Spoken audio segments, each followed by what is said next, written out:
The art of meeting and attracting women is a valuable skill set. However, its usefulness might be limited, if you cannot in fact keep women around in your life. As the art of maintaining a relationship is another skill set that needs to be developed, which can only be honed through time and practice.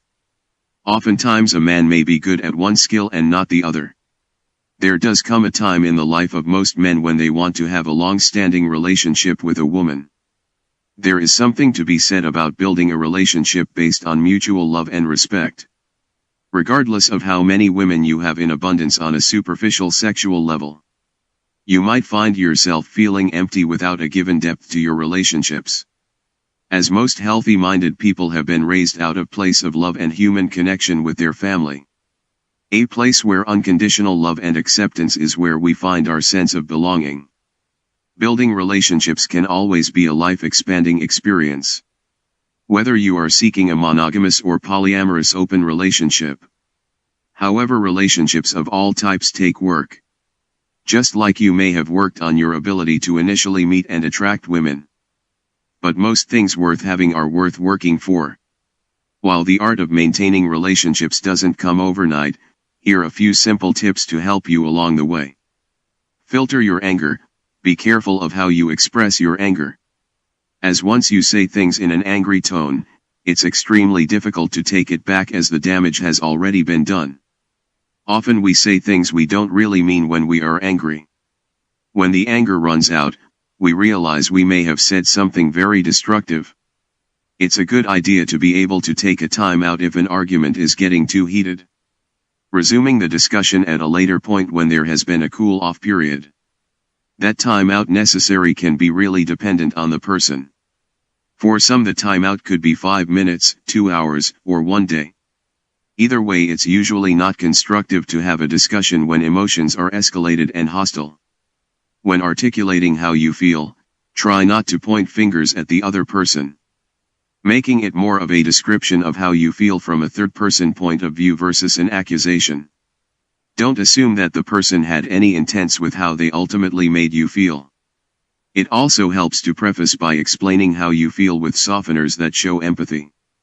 Such as, I understand you probably didn't mean to make me feel this way. But this is what happened. Monthly meetings. Most men operate on the principle that if nothing is being vocalized then things are probably all okay. However, with women, when they usually blow up, it tends to be based on a number of items that have accumulated over time, which they have shelved and put on the back burner in the past to initially keep the peace. And one given act on a given day seems to create an emotional response of epic proportions that seems out of context. To keep from having these huge accumulated blow-ups, it helps to have monthly check-ins every month.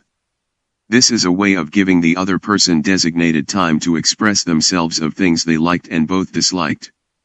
Try to listen in a non-judgmental way, and this is meant for both parties to get on the same page.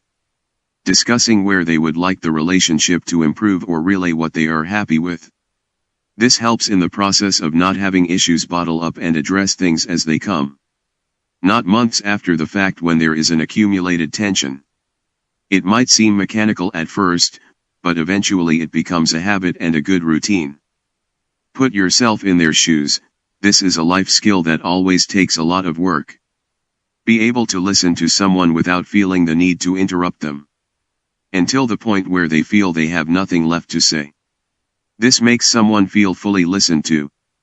Even if you have points to add or disagree, give them the floor with open ears. Summarize what they are saying after they speak with so that made you feel like.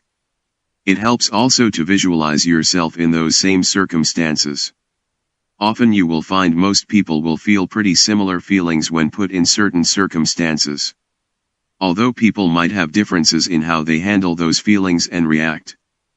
But it helps to be able to put themselves in their place. Relationships have many parallels in the different areas which they are employed.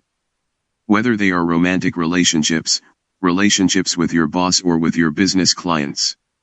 It's a lifelong skill in learning how to be able to work with people on a better level. Ultimately, nobody lives in a vacuum and we need other people. Even the art of attraction works on the basis of other people.